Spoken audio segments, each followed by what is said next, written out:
Hi అండి, welcome to నాను creations. I మమత. ఈరోజు అయితే మంచి నాన్ వెజ్ వీడియో మీతో షేర్ చేసుకోబోతున్నాను. చూడండి, నాన్ వెజ్ అంటే ఇంకా నేను ఎక్కువ చేసేది చికెనే అనమాట. ఆల్మోస్ట్ నా ఛానల్లో ఎక్కువ నాన్ వెజ్ అంటే ఇంకా చికెన్ వీడియోసే ఉంటాయి.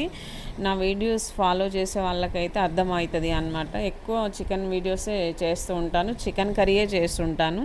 ఈరోజు సండే కదండి, సండే స్పెషల్గా అయితే నేను చికెన్ కర్రీ అయితే చేస్తున్నాను అనమాట. నాకు ఫిష్ అయినా సరే, మటన్ అయినా సరే, ఇంకోటి ఇంకేదైనా సరే చికెన్ తిన్నంత సాటిస్ఫై ఉండదండి. బాగుంటుంది కదా చికెన్, చేసుకోవడానికైనా ఈజీగా ఉంటుంది, టేస్ట్ పరంగా కూడా చాలా బాగుంటుంది. హెల్త్ విషయానికి వస్తే అది బాగాలేకపోతే తర్వాత సంగతి. కానీ ఇంకా అయినా చికెన్లో ప్రోటీన్ ఉంటుంది, హెల్త్కి మంచిదే. ఓకే ఫ్రెండ్స్, ఇంకా అందుకని చెప్పేసి నేను ఎప్పుడు చికెన్ కర్రీ చేస్తూ ఉంటాను. దేంతో తిన్నా సరే చికెన్తో తిన్నంత ఫీలింగ్ ఉండదు అండి, నిజంగా అంత సాటిస్ఫై ఉండదు అనమాట. అందుకని చెప్పేసి నేను ఎప్పుడు చికెన్ తెప్పిస్తూ ఉంటాను. ఓకే ఫ్రెండ్స్, ఇంకా చూడండి, ఇక ప్రాసెస్ అనేది స్టార్ట్ చేశాను. కర్రీ అయితే చేసేద్దాము. ఇక్కడైతే కావలసినంత ఆయిల్ తీసుకున్నాను. ఆయిల్ బాగా హీట్ అయిన తర్వాత మెంతులు, జీలకర్ర, ఆనియన్స్, పచ్చిమిర్చి వేసాను. ఫస్ట్ మెంతులు వేసుకున్నాను. చూడండి, ఆ మెంతులు అనేది హెల్త్కి చాలా మంచిదండి. అది ఫ్లేవర్ మంచి టేస్ట్ని యాడ్ చేస్తుంది అనమాట. చాలా బాగుంటుంది. ప్రతి కూరలో కూడా వేసుకోవాలి, ఇంకా బాగుంటుంది. అది వెయిట్ లాస్ కూడా మంచి యూజ్ఫుల్ ఉంటుంది. దాని మీద ఇంట్రెస్ట్ పెట్టి మంచిగా దాన్ని పౌడర్ చేసుకొని మనం వెయిట్ లాస్ కూడా యూజ్ చేసుకోవచ్చు అనమాట. వేడి వాటర్ వేసుకొని తాగితే రిజల్ట్ అనేది ఖచ్చితంగా ఉంటుందండి. దానికి పేషెన్స్ చాలా అవసరము. అట్లా వేసుకొని తాగాలంటే అది కూరలలో కూడా మంచిగా ఉంటుందండి. అందుకే నేను ప్రతి ఒక్క కూరలో వేస్తూ ఉంటాను మెంతులు అనేది. లేకున్నా సరే బయటికి వెళ్ళి తెచ్చుకొని కూర వండుతాను అనమాట. అది ఏ కూరలో వేసినా సూపర్ టేస్టీగా ఉంటుంది. ఓకే ఫ్రెండ్స్, ఆనియన్స్, పచ్చిమిర్చి మంచిగా వేగిన తర్వాత చికెన్ అయితే వేసాను. కొంచెం ఉప్పు వేసుకున్నాను. వంటను లో ఫ్లేమ్ కట్ చేసుకొని చికెన్ అయితే ఒక 7-8 నిమిషాలు మంచిగా ఉడికించానండి. ఆయిల్ కాదు, వాటర్ అయితే పైకి వచ్చింది బాగా. ఆ వాటర్లో ఉడికించుకోవాలి చికెన్ను. ఇంకా చూడండి, ఇక్కడైతే పసుపు వేస్తున్నాను. పసుపు వేసుకున్న తర్వాత అటు ఇటుగా కలిపేసుకొని అల్లం పేస్ట్ అయితే వేసుకుందామండి. నేను ఎప్పుడు చెప్తూ ఉంటాను, నేను నాన్ వెజ్ వండుతున్నానంటే ఖచ్చితంగా అప్పటికప్పుడు పేస్ట్ చేసుకొని వేసుకుంటాను అల్లం అయితే. నేను వండిన ప్రతిసారి ఒక్కొక్కలాగా వండుతానండి చికెను. గ్రేవీ కర్రీ అయితే నేను చేయట్లేదు అనమాట. ఈ కర్రీ పక్కా పల్లెటూరు స్టైల్ అండి. మా విలేజ్లలో ఇలానే చేస్తూ ఉంటారు చికెన్ అయితే. ఇంకా చూడండి, ఇట్లా ఆయిల్లో మంచిగా ఉడికించుకొని ఉప్పు, పసుపు, అల్లం పేస్ట్ ఇట్లా లాస్ట్లో మధ్యలో వేసుకొని తర్వాత కారం వేసుకొని ఎసరు పోసుకొని కొంచెం ధనియాల పౌడర్ అంటారు కదా, అది వేసుకొని దింపేస్తే సూపర్ అంటే సూపర్ టేస్ట్ ఉంటుందండి. నేను అట్లనే వండుతున్నాను. కాకపోతే మనం ఎంత మంచిగా వండుదామన్నా సరే పల్లెటూరు కూర అనేది మన పట్టణంలో, హైదరాబాద్లో అయినా ఇంకా ఇట్లా ఉండే వాళ్ళకి అసలు రాదు అండి. ఊళ్ళలోనే ఉంటుంది ఆ టేస్ట్ అనేది. సరే, నేను అదే ప్రాసెస్లో, అదే స్టైల్లో, అదే కర్రీ చేస్తున్నాను. కాకపోతే టేస్ట్ ఎలా ఉంటుంది అనేది నాకు అప్పుడు డౌట్ ఉండే వండేటప్పుడు. కానీ తిన్న తర్వాత అర్థమైంది, సూపర్ టేస్ట్ ఉందని. చాలా బాగుంది. ఓకే ఫ్రెండ్స్, చూసారు కదా, ఇందులో అయితే నేను 2 స్పూన్ల వరకు కారం వేసాను. కొంచెం ఎక్కువ చికెన్ తెప్పించానులేండి. ఎప్పుడైనా సరే ఒక హాఫ్ కేజీ తెప్పిస్తాను, కానీ కొంచెం ఎక్కువ తెప్పించాను ఈరోజు. సరే, ఇంక ఇదైతే బాగా మిక్స్ చేసేసుకుందాము. ఇలా మిక్స్ చేసుకున్న తర్వాత కొంచెం వాటర్ వేసుకుందాం అండి. ఇట్లా నేను చెప్పాను కదా, విలేజ్ స్టైల్ కర్రీ చేస్తే ఇందులో ఎక్కువ కలపడం ఉంటుందండి. నిజంగా కలుపుకోవడం ఎక్కువ ఉంటుంది అనమాట. మ్యారినేషన్ చేసుకున్న చికెన్ అయితే మనం తాలింపు వేసామంటే మళ్ళీ లాస్ట్లో కలిపేసుకొని ఇక దింపేసుకోవడం ఉంటుంది. ఇదైతే ఇక కలపడం పనిలోనే ఉండాలి. అయినా సరే ముక్క చెదరకుండా కలుపుతాను నేనైతే. చూడండి, మరి వాటర్ ఎక్కువ వేసుకుంటే బాగుండదండి కూర.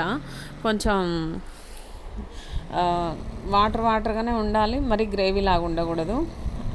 అప్పుడే పల్లెటూరులో వండే కూర మన దగ్గర రెడీ అవుతుందని అర్థము. ఓకే ఫ్రెండ్స్, చూసారు కదండి, కొంచెం వాటర్ అయితే పోసుకున్నాను. మంచిగా ఉడుకుతున్న టైంలో కొంచెం పుదీనా, కొత్తిమీర వేస్తున్నాను.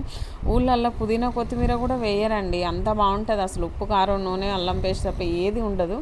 అంత బాగుంటుంది. ఇక్కడేమో ఇంకా చూడండి, ఇక ఎన్ని వేసినా సరే ఏదో ఒక లోపం అనేది కనిపిస్తూ ఉంటుంది అనమాట. ఓకే ఫ్రెండ్స్, ఇదైతే లో ఫ్లేమ్లో పెట్టేసుకొని ఒక 5 నిమిషాలు అట్లా ఉడికేసుకుందాము. ఇందులో కొంచెం మసాలా వేసి ఇది ఒకసారి బాగా మిక్స్ చేసేసుకొని ఇంకా మూత అయితే పెట్టేసుకుందామండి. చాలా చాలా బాగుంటుంది ఈ టైప్ ఆఫ్ చికెన్ అయితే. ఇంకా చూడండి, చూడడానికే చాలా బాగా అనిపిస్తుంది కదా, తింటేనైతే ఇంకా చాలా బాగుంటుంది.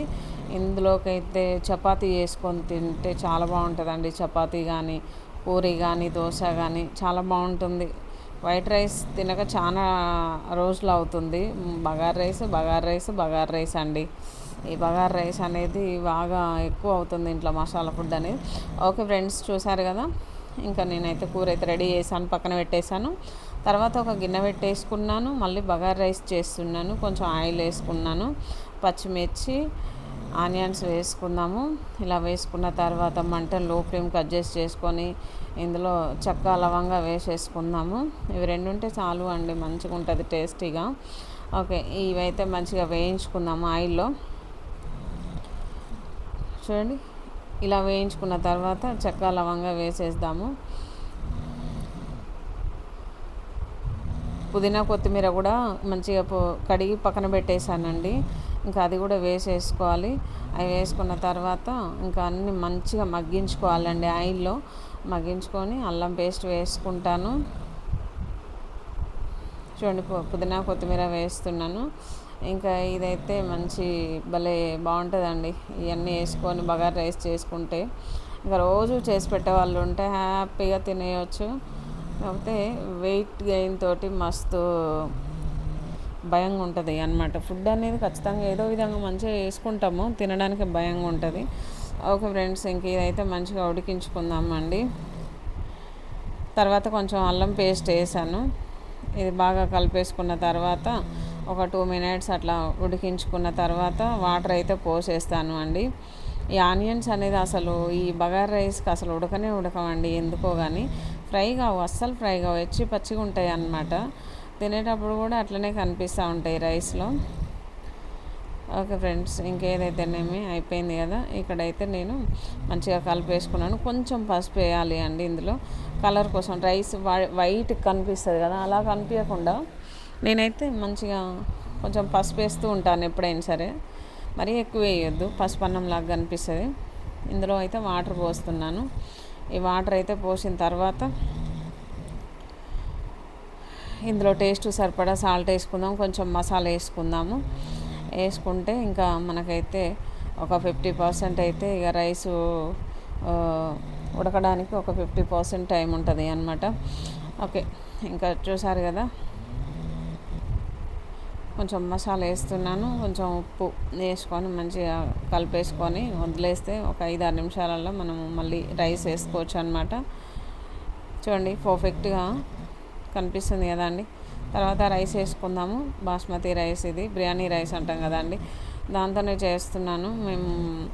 ఇంకా ఈ రైస్కు అలవాటు పడితే మనం మళ్ళీ బగారా రైస్ ఇదే బాగుంది అనేది ఒకటి ఉంటుందండి.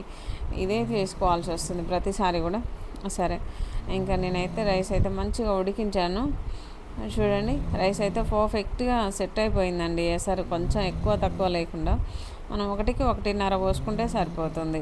1.5 అంటే కరెక్ట్గా 1.5 పోయాల్సిన పని లేదు, కొంచెం 1.5 పోసినా బాగానే ఉంటుందండి. ఓకే, చూడండి, నా రైస్ అయితే ముత్యాలలాగా ఉడికిందండి. మంచిగా ఒక్కొక్కటి ఏరి లెక్క పెట్టవచ్చు, అంత బాగా కుదిరింది అనమాట. ఓకే ఫ్రెండ్స్, చూసారు కదా, ఫైనల్గా అయితే అన్నం కూర అయిపోయింది. ఇంకా నేనైతే ఇక ప్లేట్స్ అన్ని శుభ్రంగా కడిగేసి ప్లేట్స్లలో సర్వ్ చేయడమే అనమాట. చూసారు కదండి, ఇదేంటి మా సండే స్పెషల్ వీడియో. అయితే మీకు నచ్చింది అనుకుంటున్నాను. నచ్చితే లైక్ చేయండి, షేర్ చేయండి. నా ప్రతి ఒక్క వీడియో చూడండి ఫ్రెండ్స్, లైక్ ఇవ్వండి, సపోర్ట్ చేయండి. ఓకే ఫ్రెండ్స్, ఈ వీడియో మీకు నచ్చితే రేపు వీడియో మళ్ళీ మీతో షేర్ చేసుకుంటాను. రేపటి వీడియోస్ అన్నీ మీకు రావాలంటే సబ్స్క్రైబ్ చేసి గంట నొక్కి ఆల్ ఆప్షన్ నొక్కండి, వీడియోస్ వస్తాయి.